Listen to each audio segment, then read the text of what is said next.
Hello dear students, welcome to my channel. Friends, आज हम इस चैप्टर 2 का पार्ट 2 डिस्कस करने वाले हैं। तो फ्रेंड्स, जैसे कि आप जानते हैं, हम एनसीईआरटी का सीरीज़ डिस्कस कर रहे हैं जिसमें हमने चैप्टर 1 ऑलरेडी डिस्कस कर लिया है, ग्रेड 6 एनसीईआरटी का। तो आज हम चैप्टर 2 का पार्ट 2 डिस्कस करने वाले हैं। तो जैसे कि आप जानते हैं, ये जो चैप्टर है इसमें हम डिस्कस करने वाले हैं hunting, gathering to growing food. तो इसमें हमने काफ़ी टॉपिक्स ऑलरेडी कवर कर लिया है। तो चलिए एक बार ब्रीफली इसको समराइज़ कर लेते हैं। तो सबसे पहले हमने जाना कि हंटर गैदरर जो है ये क्या चीज़ें कलेक्ट करते थे और उसके बाद क्या रीजंस थे जिसके वजह से वो एक प्लेस से दूसरे प्लेस पे मूव करते थे, राइट। तो हमने 4 रीजंस देखे। First, due to the absence of food, तो वो एक प्लेस से दूसरी जगह मूव करते थे। Second was due to the movement of prey itself, तो वाइल्ड एनिमल्स अपने फूड की तलाश में जब मूव करते थे उनके पीछे पीछे वो भी जाते थे। तीसरा, हमने ये भी देखा कि सीजनल फ्रूट के लिए वो जाते थे, सीजनल प्रोडक्ट के लिए वो जाते थे एक से दूसरी जगह पे। और चौथा, हमने देखा कि रिवर्स के पास जहाँ पे वाटर अवेलेबिलिटी होता था वहाँ पे वो जाते थे, राइट। उसके बाद डिफरेंट अदर टूल्स जो आर्कियोलॉजिस्ट ने फाइंड आउट किए हैं अलग अलग प्लेसेस से, उनसे भी हमें काफ़ी एविडेंस मिलता है कि किस टाइप का वो टूल्स यूज़ करते थे डिफरेंट डिफरेंट एक्टिविटीज़ के लिए। फिर हमने यहाँ पे जो हंटर एंड गैदरर है उनके लोकेशंस देखे, जैसे भीमबेटका, हुंसगी और कुरनूल केव्स, राइट। सो ये कुछ साइट्स थे। यहाँ पे हमने जाना कि ये जो पेंटिंग है ये भीमबेटका के वॉल, भीमबेटका जो केव्स है उनके वॉल पे इस टाइप की पेंटिंग्स होती हैं जिनसे भी हमें काफ़ी जानकारी मिलती है हंटर एंड गैदरर्स की, राइट। सो ये सारी चीज़ें हमने पढ़ी। उसके बाद हमने different types of stone ages के बारे में जाना, जिसमें Paleolithic, Mesolithic and Neolithic ages होते हैं। And about 99% of the history Paleolithic age से ही हमें पता लग जाती है, राइट। सो ये सारी चीज़ें हमने पढ़ी थी। तो आज हम डिस्कस करने वाले हैं पार्ट 2, जो कि यहाँ से है अ चेंजिंग इन्वायरमेंट। तो चलिए शुरू करते हैं। So around 12,000 years ago there were major changes in the climate of the world. तो आप देखेंगे 12,000 ईयर्स अगो काफ़ी ज़्यादा चेंजेस जो है वो देखने को मिला इन different different parts of the world in terms of climate, right. और ये 12,000 ईयर्स अगो अगर हम बात करें तो किस टाइम पीरियड की बात हो रही है, यहाँ पे मेसोलिथिक की बात हो रही है, राइट। 12,000 से 10,000 ईयर्स अगो का जो पीरियड है ये मेसोलिथिक का टाइम पीरियड है। तो इस टाइम की बात हो रही है मेसोलिथिक की, राइट। तो इस टाइम पे जो क्लाइमेट है उस वो वर्ल्ड में चेंज होने लगा with a shift to relatively warm condition. और कंडीशंस जो हैं, टेम्परेचर ये भी बढ़ने लगे और ये वार्म कंडीशन की तरफ हम शिफ्ट होने लगे। In many areas this led to the development of grassland, जिसकी वजह से काफ़ी एरियाज़ में ग्रासलैंड डेवलप हुए। अब ग्रासलैंड डेवलप होंगी तो क्या आप सोच पा रहे हैं कि ग्रासलैंड डेवलप होगी तो क्या होगा? अगर देखिए ग्रासलैंड डेवलप होगी तो इट मीन्स ये ज़्यादा फूड अवेलेबिलिटी है। किसके लिए फूड मिलेगा? किसको? एनिमल्स को। ज़्यादा एनिमल्स होंगे, राइट, तो ज़्यादा प्रे होगा किसके लिए? हंटर्स एंड गैदरर्स के लिए, right. So this in turn led to increase in the number of deer, जैसे कि मैंने आपको बताया, डियर जो कि डिपेंड करते हैं ग्रास पे, राइट, एंड जिनका फूड है ये ग्रास। तो ग्रासलैंड डेवलप होने की वजह से deers, antelope, goat, sheep, cattle, ये सारे एनिमल्स ये इंक्रीज हुए, that is animals that survived on grass, right. अब चलिए आगे बढ़ते हैं। अब when these animals increased, those who hunted these animals now followed them. So अब जो इनका शिकार करते थे वो उन्होंने भी इनको फॉलो करना स्टार्ट किया। Learning about their food habits and their breeding seasons, it is likely that this helped people to start thinking about herding and rearing these animals. तो अब इनको भी उन्होंने फॉलो करना स्टार्ट किया, जिनसे इनके इन एनिमल्स के बारे में और ज़्यादा इन्फॉर्मेशन मिली लोगों को। और ज़्यादा इन्फॉर्मेशन मिली तो उनके ब्रीडिंग हैबिट्स, कैसे वो ब्रीड करते हैं, किस सीज़न में ब्रीड करते हैं, ये सारी चीज़ें पता लगी, राइट। सो इससे दे also started domesticating these different different animals. Domesticate करना स्टार्ट किया, राइट, एंड उनको रियर करना स्टार्ट किया, उनसे डिफरेंट अदर बेनिफिट्स लेने स्टार्ट किए लोगों ने। Fishing also became important and in this point of time fishing, मतलब लोगों ने फिशिंग करना भी स्टार्ट किया, राइट। एंड फिश ब्रीडिंग का भी उनको जानकारी मिली। उनको ये पता लगा कि फ़िश किस सीज़न में ब्रीड करते हैं और कैसे ब्रीड करते हैं, क्या खाते हैं। तो जब उन्हें ये सारी चीज़ें पता लगी तो उन्होंने फ़िशिंग करना भी स्टार्ट किया, राइट। अब नेक्स्ट बात करते हैं the beginning of farming and herding. So when we talk about beginning of farming and herding, कैसे लोगों ने खेती करना स्टार्ट किया, कैसे लोगों ने लाइव स्टॉक रखना स्टार्ट किया, कैसे वो उन्होंने अपने खुद के कैटल रखने स्टार्ट किए, ये सब हम पढ़ेंगे. So this was also a time when several grain bearing grasses including wheat, barley and rice grew naturally in different parts of the subcontinent. तो यहाँ पे नेचुरली कुछ डिफरेंट टाइप के वीट्स, राइस एंड बार्ली ये naturally grow होने लगे. जब naturally grow होने लगे तो क्या होगा, जब नेचुरली ग्रो होंगे तो लोगों को पता चलेगा अच्छा तो यहाँ पे तो ग्रेन्स मिल रहे हैं इस टाइप के प्लांट से. तो उन्होंने क्या किया, इनके सीड्स को प्रिजर्व किए, राइट. इनके सीड्स को प्रिजर्व किया, उसके बाद इन सीड्स को वो उन्होंने खुद ग्रो करना स्टार्ट किया. जब इन सीड्स को प्रिजर्व करके वो खुद ग्रो करना स्टार्ट किया उन्होंने, तो इस तरीके से फार्मिंग का डेवलपमेंट हुआ, right. So men, women and children probably collected these grains as food and learned where they grew. And when they ripened, this may have led to them to think about growing plants on their own. और जब वो पकने लगे, उन्हें लगा कि grains खुद से पक रहे हैं, तो उन्होंने उनके बारे में जाना, उनकी इन्फॉर्मेशन इकट्ठा करी और उसके बाद वो उन्होंने उसे खुद से ग्रो करना स्टार्ट किया. In this way people became farmers. और इस तरीके से वो क्या बन जाते हैं, वो किसान बन जाते हैं. तो देखिए फ्रेंड्स, ये जो किसान का डेवलपमेंट है वो इस तरीके से स्टार्ट हुआ, फार्मिंग इस तरीके से स्टार्ट हुई, राइट. चलिए अब आगे बढ़ते हैं. People could also attract and then tame animals. When they started to tame animals means यहाँ पे अब क्या स्टार्ट हुआ, यहाँ पे डोमेस्टिकेशन स्टार्ट हुआ. डोमेस्टिकेशन मीन्स यहाँ पे स्टार्ट हुआ कि people they kept their own animals, kept their own animals, right, in the form of livestock, in the form of cattle, sheep, goat. इनको उन्होंने रखना स्टार्ट किया. by leaving food for them near their shelters, right. उनको वो food भी provide करते थे, कहाँ पे, अपने घर के पास. जैसे ही वो घर के पास आते थे तो फिर उनको वो उन्होंने धीरे धीरे गाइड करना स्टार्ट किया, ट्रेन करना स्टार्ट किया. The first animal to be tamed was the wild ancestors of the dog. तो ये भी काफ़ी इम्पोर्टेंट फैक्ट है जो आपको याद रखना है कि सबसे पहला जानवर कौन सा था जिसको ह्यूमन ने डोमेस्टिकेट किया था, तो वो था dog, right. Later people also encouraged animals that were relatively gentle to come near the camps where they lived, right. So जो कुछ पालतू टाइप के जानवर होते थे जो जेंटल होते थे, काफ़ी डेंजरस एनिमल्स जो होते थे उनसे वो दूर ही रहते थे. तो जनरली जो ऐसे जेंटल एनिमल्स होते थे वो उनके पास आते थे, उनके शेल्टर्स के पास आते थे. So these animals such as sheep, goat and cattle and also pig lived in the herds and most of them ate grass. और ये ज़्यादातर कौन से जानवर होते थे, जो ग्रास खाते हैं, राइट. तो इस टाइप के जानवर जनरली उनके घर के पास भी आते थे और इन्होंने डोमेस्टिकेट करना स्टार्ट किया.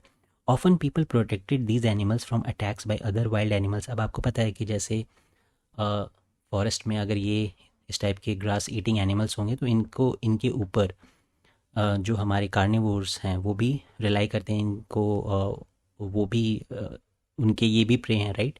And they use to hunt these animals for their own food. कौन, कार्निवोर्स.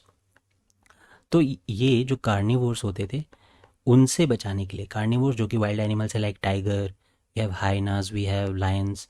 तो उनसे बचाने के लिए क्या, उनसे भी ये ह्यूमंस जो हैं वो उनको उनके अटैक से बचाते थे, right. So this is how they become herders, this is how they became herders. Now can you think of any reason why the dog was perhaps the first animal to be found. So इसका answer आप find out कीजिए, ठीक है, और इसका answer मुझे comment section में बताइए कि क्यों डॉग्स को वो टेम करते थे, क्यों डॉग्स को वो रखते थे. देखिए आवाज़ें भी आने लगी. चलिए अब अगला टॉपिक पढ़ते हैं. Okay, now moving to domestication.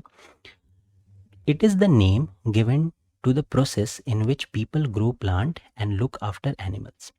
Very often, plants and animals that are tended by people become different from wild plants and animals. तो यहाँ पे the people they used to grow their own food, they used to grow their own crop. Animals को वो tame करते थे, train करते थे और उनको रखते थे.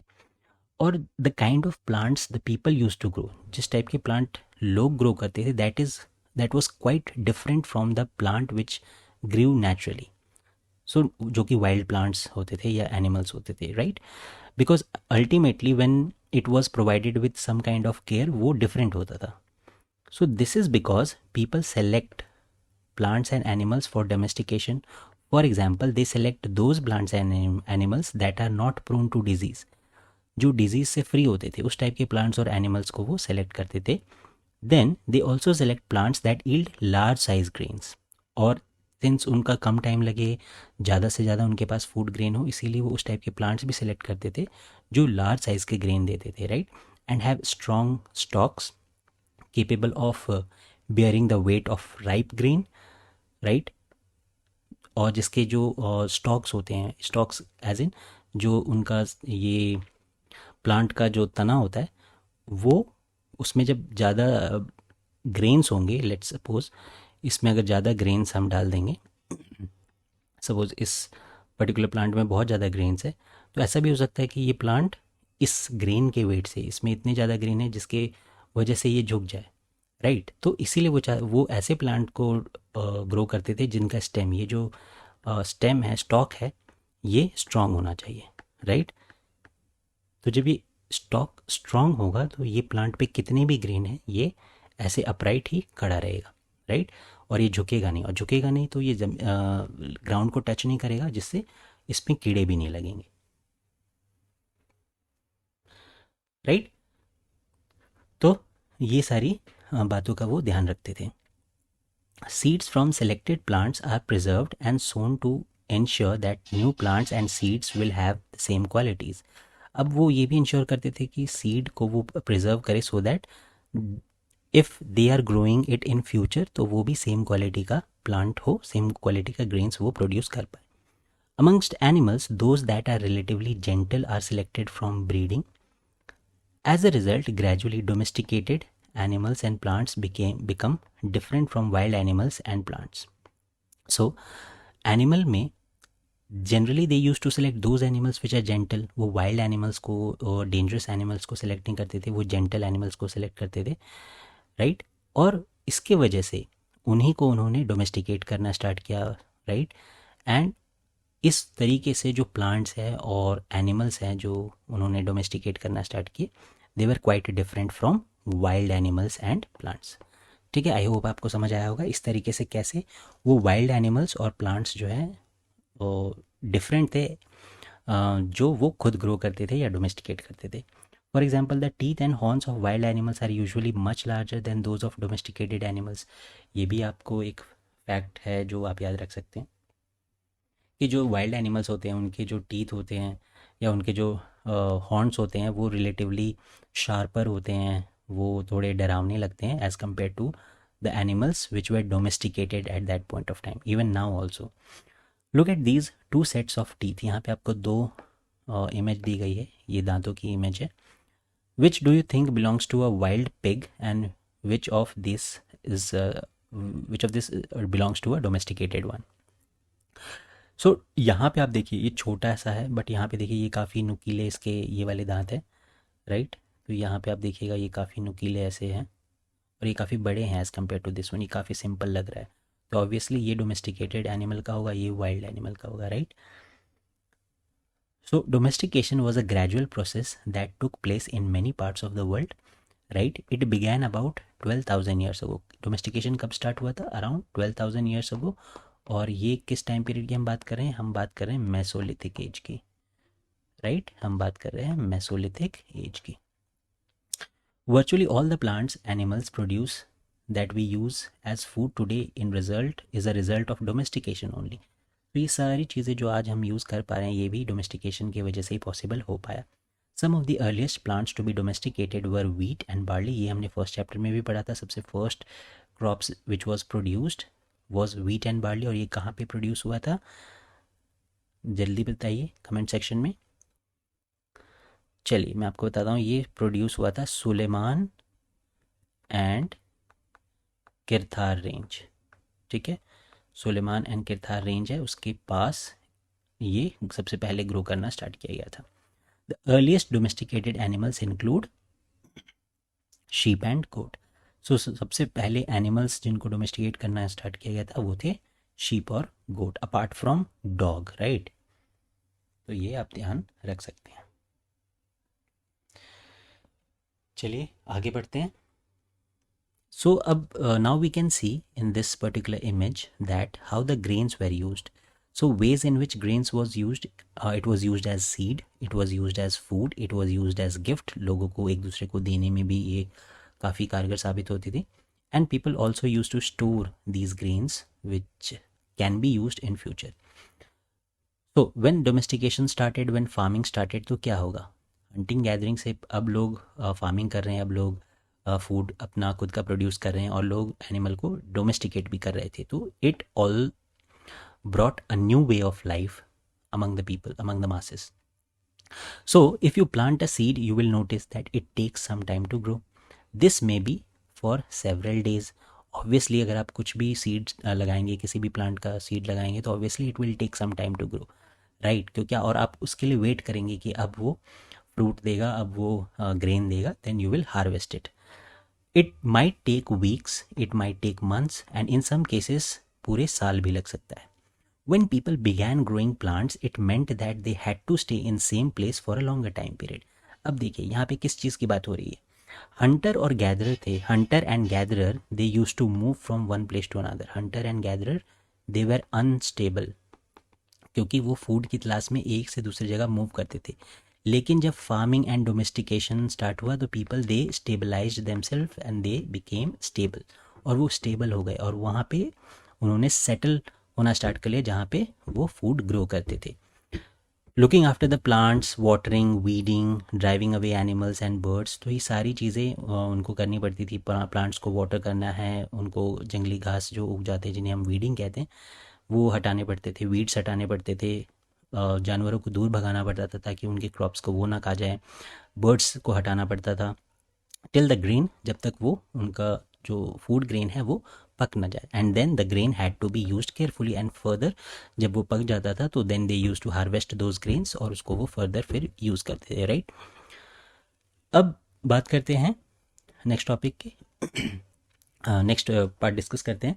सो as grains had to be stored for both food and seed, जैसे कि हमने पढ़ा कि ग्रेन को हम डिफरेंट डिफरेंट पर्पस के लिए यूज़ करते थे, जैसे food, then we also used it for preserving seeds for the next cropping season.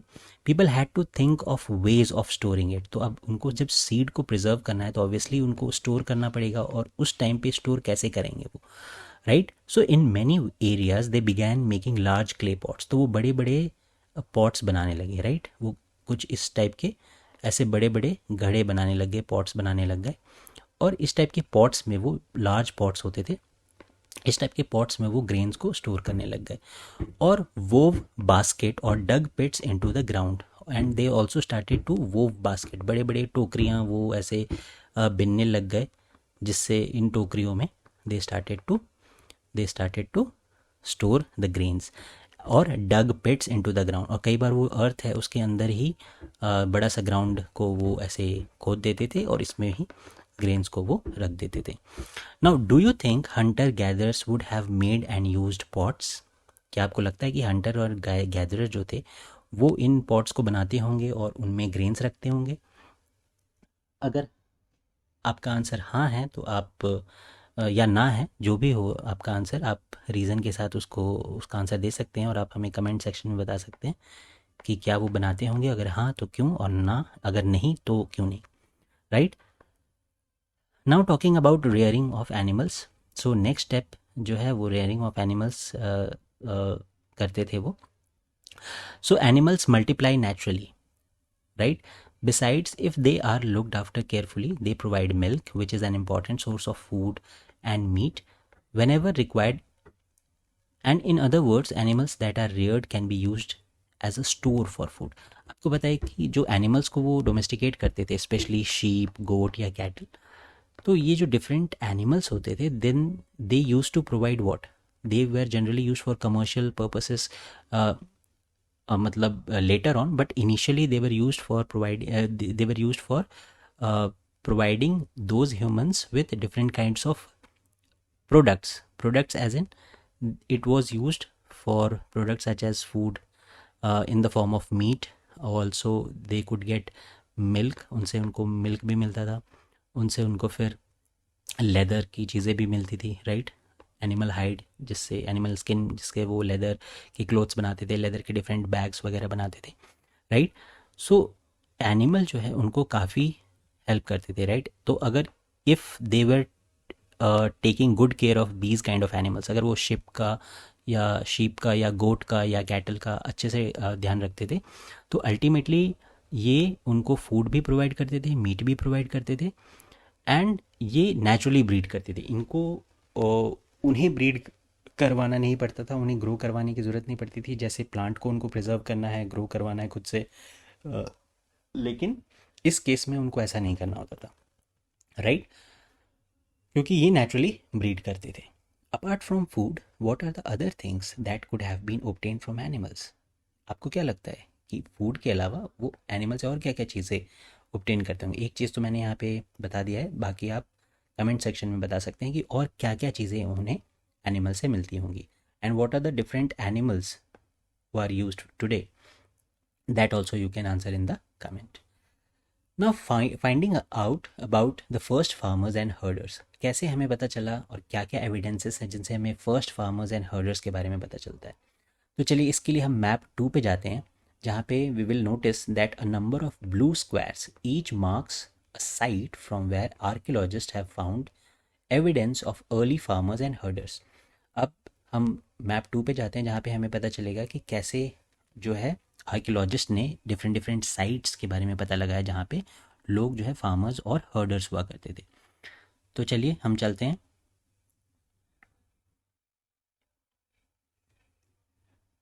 यहाँ पे एक चीज़ और ध्यान रखनी है, ब्लू स्क्वायर्स हमें देखना है, राइट। तो ये भी हम देखेंगे इसमें मैप 2 पे। चलिए ये रहा हमारा मैप 2, पहले इसको हम कर लेते हैं क्लियर। ओके, अब हम इसमें देखेंगे ब्लू स्क्वायर, तो इसमें काफ़ी ज़्यादा ब्लू स्क्वायर हैं, राइट। तो आप देख सकते हैं ये है बुरजा होम जो कि कश्मीर में है। एक ये साइट है Mehrgarh which is in Pakistan now. Then we have Chirand जो कि हमारा बिहार में है।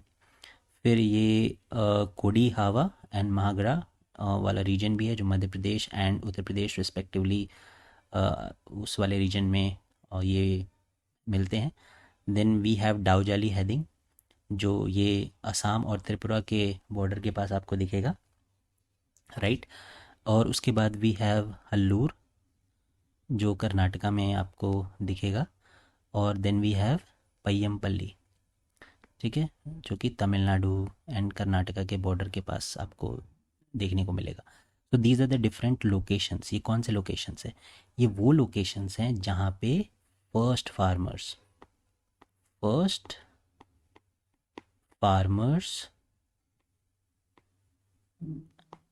एंड हर्डर्स हमें देखने को मिलते हैं। फर्स्ट फार्मर्स एंड हर्डर्स के एविडेंस मिलते हैं हमें इन सारे प्लेसेस से, राइट। तो ये आप याद रख सकते हैं इन डिफरेंट डिफरेंट लोकेशंस को। एक बार और रिवाइज कर लेते हैं। बुरजा होम, मेहरगढ़, कोल्डिहेवा, महागरा, चिरांद, दाउजली हैदिंग, हल्लूर एंड पय्यमपल्ली, ठीक है। चलिए अब हम अपने टॉपिक की ओर वापस चलते हैं, ठीक है। तो these are those were the evidence of the early farmers and herders. Now these are found all over the subcontinent. Some of the most important ones are in the northwest यानी कौन सा? जो मेहरगढ़ में हम देखते हैं, एंड बुरजा home वाला जो कश्मीर रीजन में है। इन प्रेजेंट डे कश्मीर में कौन सा? इट वाज बुरजा होम, ठीक है, बुरजा होम वाला रीजन।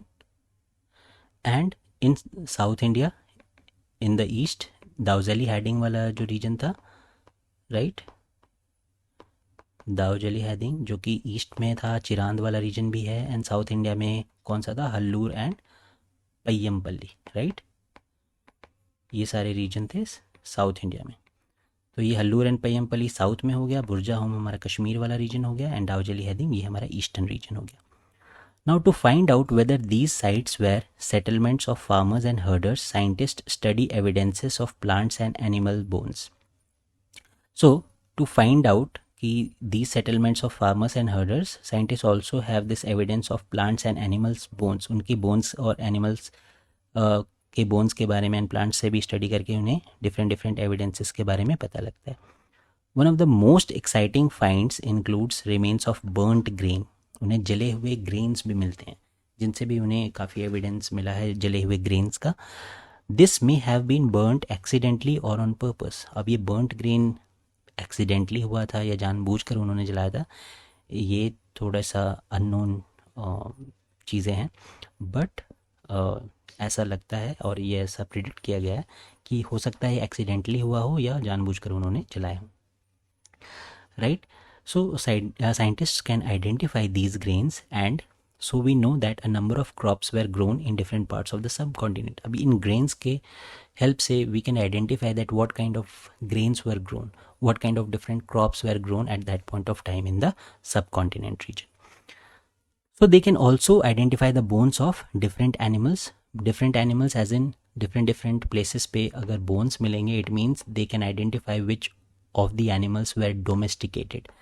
ठीक है, उस टाइम पे कौन कौन से एनिमल्स को डोमेस्टिकेट किया गया था, right. So these are the different sources through which we get to know about the people of the past. So moving on to the settled life, how they started the settled life. So archaeologists have found traces of huts, उनको झोपड़ी मिलती हैं और houses at some sites. For example in Burzahom, जो कि present day Kashmir का part है, अभी हमने मैप में देखा था, right. People built pit houses which were dug into the ground with steps leading into them. तो वो ग्राउंड के अंदर, मतलब ये अर्थ है तो उसके अंदर ही ये ऐसे गड्ढे की तरह बनाते थे और यहाँ पे स्टेप्स बनाते थे, राइट। इस टाइप के स्टेप्स बनाते थे और फिर वो लोग रहते थे यहाँ पे, ठीक है। तो ये ग्राउंड के अंदर बनता था। तो ये पिट्स जो है ये अर्थ के नीचे बनता था, right.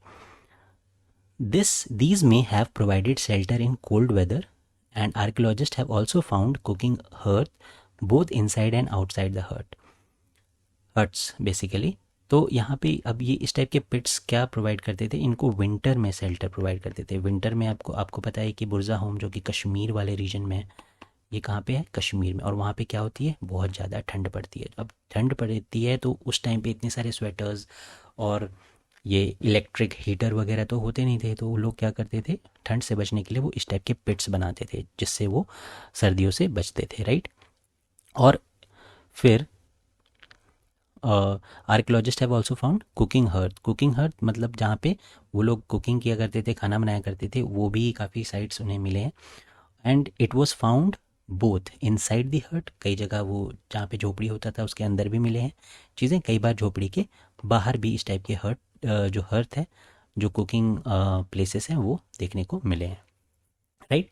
Which suggest that depending on the weather people could cook either indoors और आउटडोर्स। और ये भी आप आइडेंटिफाई कर सकते हैं, खुद से सोच सकते हैं कि वो घर के अंदर कब खाना बनाते होंगे। जब विंटर होगा तब वो घर के अंदर खाना बनाते होंगे, and whenever we had summer season, जब वो गर्मी ज़्यादा होती होगी तो वो घर के बाहर खाना बनाते होंगे, right. Now stone tools have been found from many sites as well. Many of these are different from earlier Paleolithic tools, and that is why they are called Neolithic.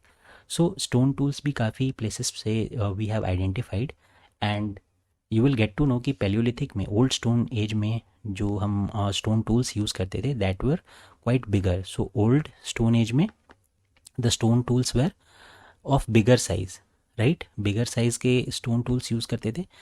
And Neolithic, when we moved to Neolithic age, the stone tools were smaller and much finer as in it was much better than the previous one. And what kind of stone tools we were using? These include tools that were polished to give a fine cutting edge. As you can see, fine cutting edge means sharp होते थे और अच्छे से उनके edges इतने sharp होते थे, fine होते थे कि वो easily use किए जाते थे, right. And Motors and pastels used for grinding grain.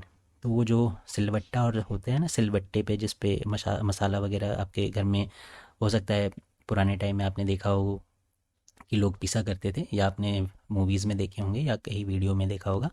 तो वो मोटार एंड पेस्टल्स का यूज़ करके वो ग्रेन्स को ग्राइंड करते थे, जिनसे वो थिन पाउडर जो है वो बनाते थे, फाइन पाउडर निकालते थे, फिर देन उससे वो उसको फिर कुकिंग के लिए यूज़ करते थे।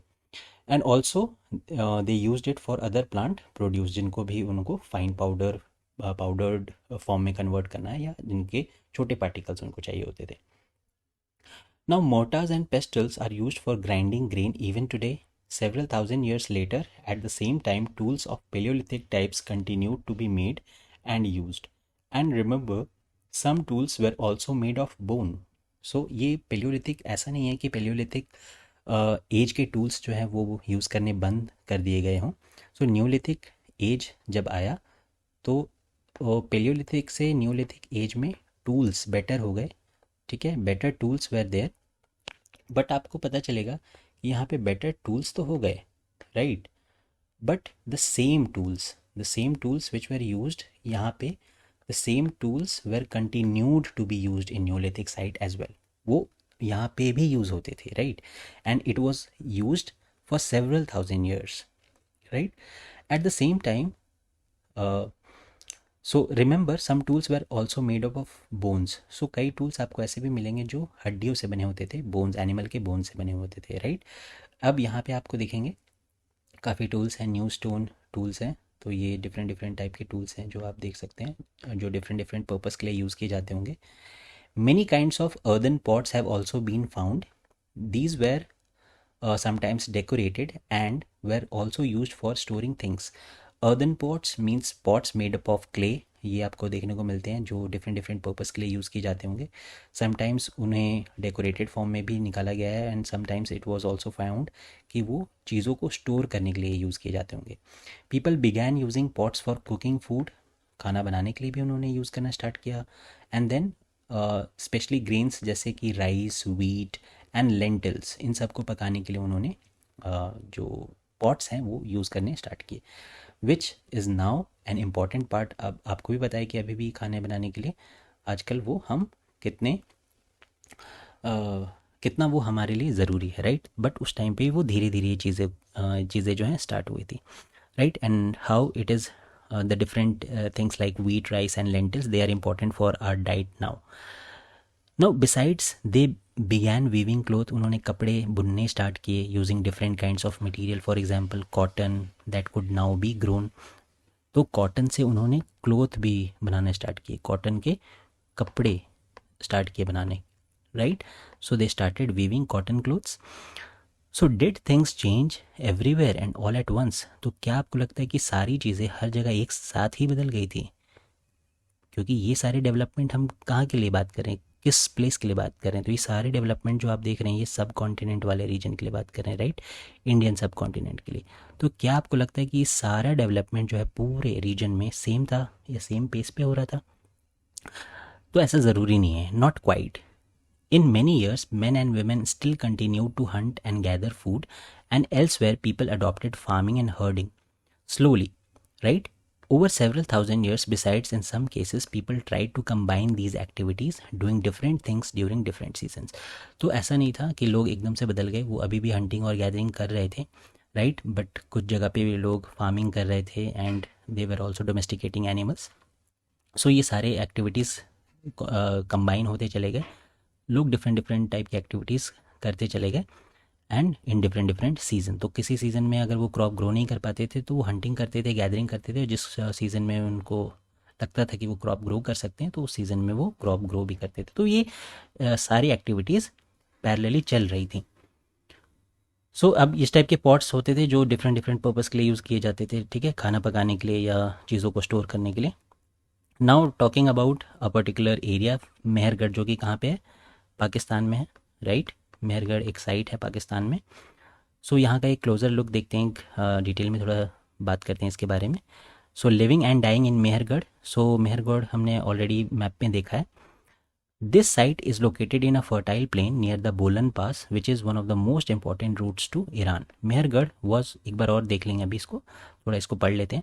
Mehrgarh was probably one of the places where people learn to grow barley and wheat, ठीक है, and rear sheep and goats for the first time in this area. तो यहाँ पे लोगों ने फार्मिंग स्टार्ट किया. फर्स्ट ऑफ ऑल कौन कौन से ग्रेन स्टार्ट किए ग्रो करना? तो wheat and barley, right. Wheat and barley ये इन्होंने कल्टीवेट करना स्टार्ट किया एंड शीप और गोट को इन्होंने डोमेस्टिकेट करना स्टार्ट किया. कहाँ पे? मेहरगढ़ के पास. It is one of the earliest villages that we know about, and at this site many animals' bones were also found. Bones of wild animals such as deer, आपको pig, इस type के animals के bones मिल जाते हैं. And also you will find the bones of sheep and goat, क्योंकि आपको यहाँ पे पता है कि शीप एंड गोट को वो डोमेस्टिकेट करते हैं, तो ऑब्वियसली इनके बोन्स तो मिलेंगे ही. इनके अलावा डियर और पिग, इनके भी बोन्स वहाँ पे मिलते थे, राइट. सो एक बार हम मैप पे जल्दी से देख लेते हैं. ये देखिए, फिर से मैं आपको दिखा देता हूँ. So first farmers and herders, Mehrgarh, और ये सारे साइट्स हैं. तो ये मेहरगढ़ आपको देखिए, ये पाकिस्तान वाले इस पाकिस्तान, और यहाँ पे अफ़गानिस्तान और ईरान का जो पास है, यहाँ पे ईरान जाने का जो रास्ता है, यहाँ पे आपको ये मेहरगढ़ मिलेगा, ठीक है. उसके पास ये लोकेटेड था, तो यहीं पे ये सारी एक्टिविटीज़ होती थी, फार्मिंग और हर्डिंग स्टार्ट हुई, right. So now talking about other finds at Mehrgarh include remains of square और रेक्टेंगुलर हाउसेस. वहाँ पे इस टाइप के स्क्वायर और रेक्टेंगुलर हाउसेस भी मिलते थे. तो this is an example of a house in Mehrgarh. This is what a house in Mehrgarh may have looked like. In what ways in this house is this house similar to the one in which you live. So ये कैसे relate करता है आपके current house से, तो ये आप देख सकते हैं, खुद से आइडेंटिफाई कर सकते हैं. And a burial from Mehrgarh. So यहाँ पे एक साइट है जहाँ से हमें कुछ डेड रिमेन्स मिले हैं. तो इससे आप पता लगा सकते हैं कि ये क्या है. तो अगर आप पता लगा पा रहे हैं तो आप हमें कमेंट सेक्शन में बता सकते हैं कि ये आपको किसका स्केलेटन लग रहा है, राइट. तो ये आप हमें कमेंट सेक्शन में बता सकते हैं. नाउ ईच हाउस हैड 4 और मोर कंपार्टमेंट्स. जैसे कि यहाँ पे आप देख सकते हैं, इसमें 4 कंपार्टमेंट बने हुए हैं. Some of which may have been used for storage. और इसमें आप ये भी देख सकते हैं कि कुछ कंपार्टमेंट में लोग रहते होंगे और किसी में वो ग्रेन्स को स्टोर करते होंगे, ठीक है. तो इस टाइप के जो चीज़ें हैं वो हमें मेहरगढ़ पाकिस्तान से देखने को मिलती हैं, right. Now moving ahead, when people die their relatives and friends generally pay respect to them. People look after them perhaps in the belief that there is some form of life after death. So, burial is one such arrangement. Several burial sites have been found at Mehergarh. In one instance, the dead person was buried with goats, which were probably meant to serve as food in the next world.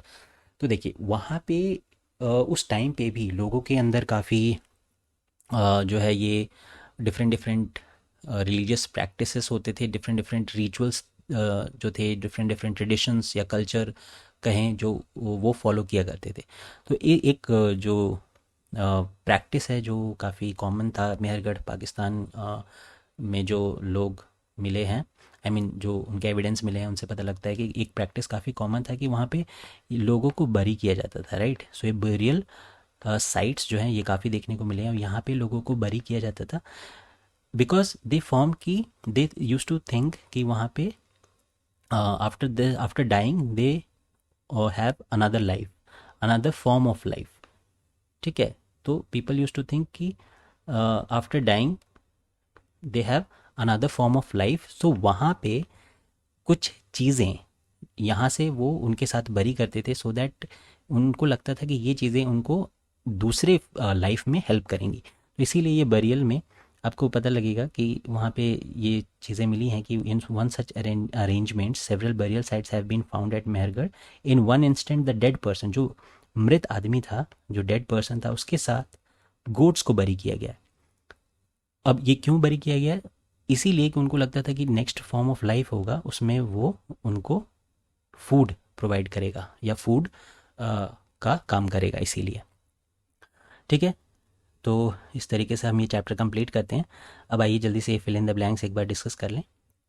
Hunter gatherers chose to live in caves and rock shelters because, ताकि वो उनको काफ़ी चीज़ों से बचाए, so that it can protect themselves from rain, wind and provide shelter to them, right. Grasslands developed around how many years ago. बताइए जल्दी से, ग्रासलैंड्स कितने साल पहले डेवलप होना स्टार्ट हुआ?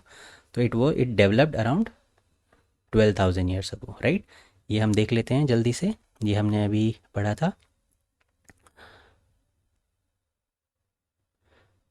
जिससे आपको थोड़ा भी डाउट ना रहे, राइट. ये देखिए, around 12,000 years ago there were major changes in the climate in the world with a shift to relatively warm condition many areas grasslands were developed. ठीक है, तो इस तरीके से आपको चीज़ें याद भी रखनी होंगी, राइट। तो इस तरीके से ये क्वेश्चंस है जो आप कर सकते हैं और कमेंट सेक्शन में इसका आंसर बता सकते हैं। आई होप आपको ये वीडियो समझ आया होगा, आपको ये पूरा चैप्टर समझ आया होगा। इसी तरीके से हम और भी चैप्टर को डिस्कस करते रहेंगे और भी डिफरेंट जो सब्जेक्ट्स हैं उनके भी एक्सप्लेनेटरी वीडियोस और एक्सप्लेनेशन के साथ वीडियो अपलोड करते रहेंगे। तो आप बने रहिए, और अभी तक अगर हमें आपने सब्सक्राइब नहीं किया है तो प्लीज़ सब्सक्राइब कर लें और ज़्यादा से ज़्यादा शेयर करें, और वीडियो पसंद आया हो तो लाइक ज़रूर करें। Thank you so much, take very good care of your selfs, bye.